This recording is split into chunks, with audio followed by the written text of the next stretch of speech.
Espace TV. Espace TV, le 10 minutes.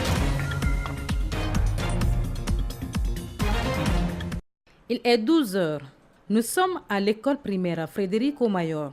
Ici, nous avons assisté au lancement des dernières épreuves, notamment la physique et la chimie, pour l'option sciences expérimentales. Pendant ce temps, la responsable du centre, en collaboration avec ses collègues, s'occupe de l'emballage des premières épreuves pour éviter tout manquement. Elle s'estime heureuse quant au calme qui règne dans son centre. Il y avait un calme total, franchement, il m'a apprécié. C'est du jamais vu. Ton centre, il est calme. Franchement, sans me lancer des fleurs, mon centre, je le maîtrise, c'est vrai.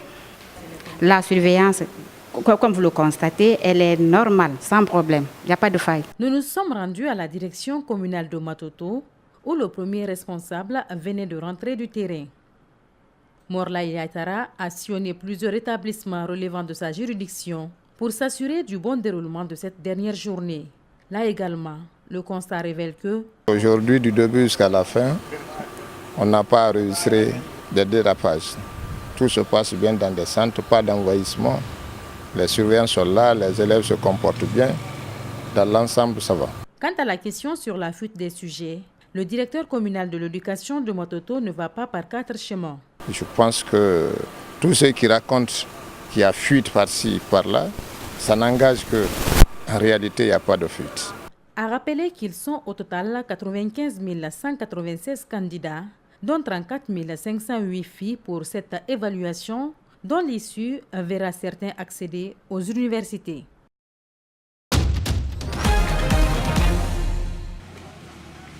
À la tannerie ce samedi, une tractopelle est en train de faire le curage. Habituellement, les taxis de ligne stationnent ici.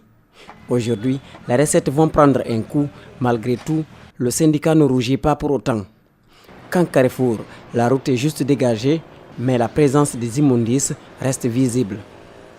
À la veille des élections communales et communautaires, les jeunes du quartier Wanindara avaient interdit aux citoyens de déposer les ordures sur l'autoroute. 5 mois plus tard, la mauvaise habitude a repris et les herbes commencent à pousser. À présent, nous sommes devant un dépotoir d'ordures. Ici, au minimum 4 quartiers y déposent des déchets solides. Des familles et des PME viennent remplir ce dépotoir, bloquant parfois la circulation. Et il faut que l'ANSP, qui travaille beaucoup actuellement et qui fait beaucoup d'efforts, ait une logistique pour que ces ordures-là ne soient pas constamment pleines. Retour à Wanindara, le chef de quartier a mobilisé des syndicats, des commerçants et des jeunes volontaires pour le curage des caniveaux. Les moyens matériels annoncés par le gouvernorat et les départements impliqués dans l'exécution du plan d'urgence ne sont pas encore disponibles. Nous sommes le 30 aujourd'hui, jusqu'à aujourd'hui ces moyens ne sont pas arrivés d'abord. L'autre souci du chef de quartier, c'est comment dégager ces ordures du rond-point. Je viens de prendre contact avec la secrétaire générale de la commune de Ratoma. Je lui ai demandé de tout faire pour nous envoyer un camion qui pourrait ramasser ces immondices que nous avons pu regrouper ici. Bon, chose promise, mais est-ce que ce sera chose faite? On attend de voir. Disponibilité de moyens ou pas, certains citoyens disent être disposés à participer à l'exécution du plan d'urgence d'assainissement. Mais faudra-t-il que cette mesure ne soit pas un coup d'éclat, préviennent-ils. La période des grandes pluies et de vents violents est reconnue comme étant un moment très dangereux pour les usagers de la mer.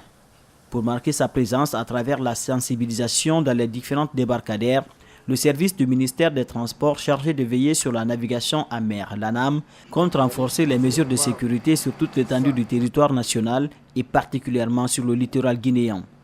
Toutes les embarcations ne doivent pas du tout naviguer à partir de 18 heures. Nous le disons, c'est pour éviter qu'il y ait des accidents. Vous savez, avec cette saison hivernale, nous enregistrons pas mal d'accidents. Et cette fois-ci, le slogan, c'est 0 accident à mer. Comme dans les années précédentes, l'objectif que se fixe l'Agence de la navigation maritime est 0 accident en mer durant cette saison hivernale. Pour cela, des mesures ont été prises par cette direction. Il est de notre devoir de toujours procéder à des campagnes de sensibilisation. C'est pourquoi on a invité tous les directeurs préfectoraux et communaux afin de les mettre en garde, afin de leur donner des consignes de sécurité qui vont restituer au niveau des insulaires. Outre cette mesure, le transport mixte, la traversée sans gilet de sauvetage sont aussi interdits.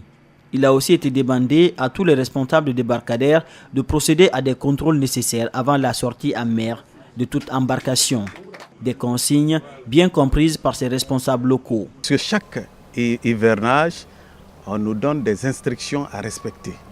Donc à travers ça, l'année passée, il n'y a pas eu de naufrage, puisque ça a été très bien géré par nos agents qui sont au niveau des débarcadères. Nous veillons à la sécurité et que toutes les dispositions désormais sont prises pour restituer jusqu'à la base afin de sécuriser les gens. En 2012, la Guinée avait enregistré plusieurs cas de naufrage le long de ses côtes. Des accidents en mer qui ont coûté la vie à plusieurs Guinéens. Conscients de cette réalité, les responsables de l'ANAM, accompagnés du ministre des Transports, comptent organiser dans les jours à venir une tournée de sensibilisation sur tout le littoral guinéen. Pour cette rencontre, Action Mine Guinée a choisi la ville de Kindia, une manière de se rapprocher des zones minières. Deux thèmes sont au cœur des échanges, la transparence budgétaire et le suivi des obligations fiscales des entreprises minières en Guinée. L'objectif est d'expliquer à ces acteurs de la société civile leur rôle dans le développement de leur communauté. Ça peut apporter au niveau des collectivités le suivi et le contrôle de ce que les sociétés payent dans leur localité. Parce qu'aujourd'hui, il n'y a pas de transparence, bien que l'UTI est en train de lutter contre ça, mais les acteurs de la société civile ne savent pas comment faire le contrôle. Parce que pour contrôler quelque chose, il faut connaître d'abord la chose. La formation est donc d'une importance capitale. Sensibiliser les populations sur leurs droits et devoirs par rapport aux sociétés minières, aussi permettre à ces activistes de servir de veille à la gestion des fonds perçus par les élus locaux. C'est pour permettre à ces acteurs de la société civile d'impulser une certaine dynamique dans la transparence, d'amener les élus locaux à être beaucoup plus redevables pour que les actions qui seront identifiées en termes d'actions de développement financées par les fonds soient des actions concertées, des actions qui améliorent en quelque sorte les conditions d'existence, les conditions de vie des populations qui sont impactées par l'exploitation minière. Parce que vous savez, en matière d'exploitation, il y a toujours des impacts environnementaux, des impacts sociaux. Pour corriger ces séquelles, il faut un programme inclusif de développement pour venir à bout de ces différents impacts qui parfois dégradent la vie des citoyens. Désormais, ces jeunes promettent de vulgariser ce acquis et surtout parer à d'autres manifestations dans les zones minières. L'engagement que je vais prendre vis-à-vis de ma communauté, c'est de partir d'abord restituer ce que j'ai eu ici comme information, ce que j'ai eu ici comme instruction. Donc à travers ça, je vais mobiliser ma jeunesse, ma communauté pour les informer, pour que, en dépit des manifestations aujourd'hui qui secouent les villes de Bokeh, que ça cesse, mais vouloir suivre aussi la légalité, les procédures légales pour pouvoir réclamer nos droits dans la légalité. Ils sont au total 35 personnes venues de Bokeh, Bofa, Sigiri, Mandiana, Lola et d'autres villes minières à assister à cette rencontre.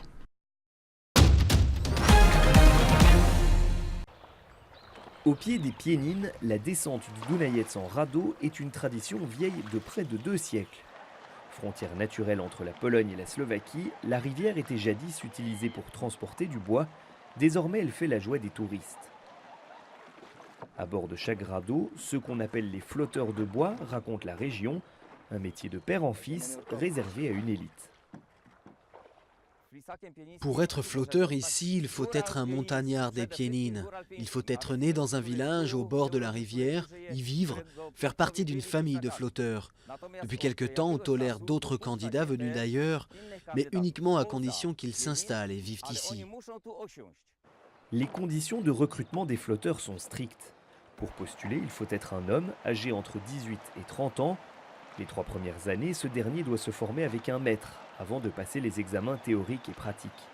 Seuls les maîtres peuvent naviguer lorsque le niveau du Dunajec est élevé, car sa profondeur variable, de quelques centimètres jusqu'à 18 mètres, présente de nombreux dangers. Je suis tombé plusieurs fois dans l'eau lorsque j'ai commencé le métier de flotteur.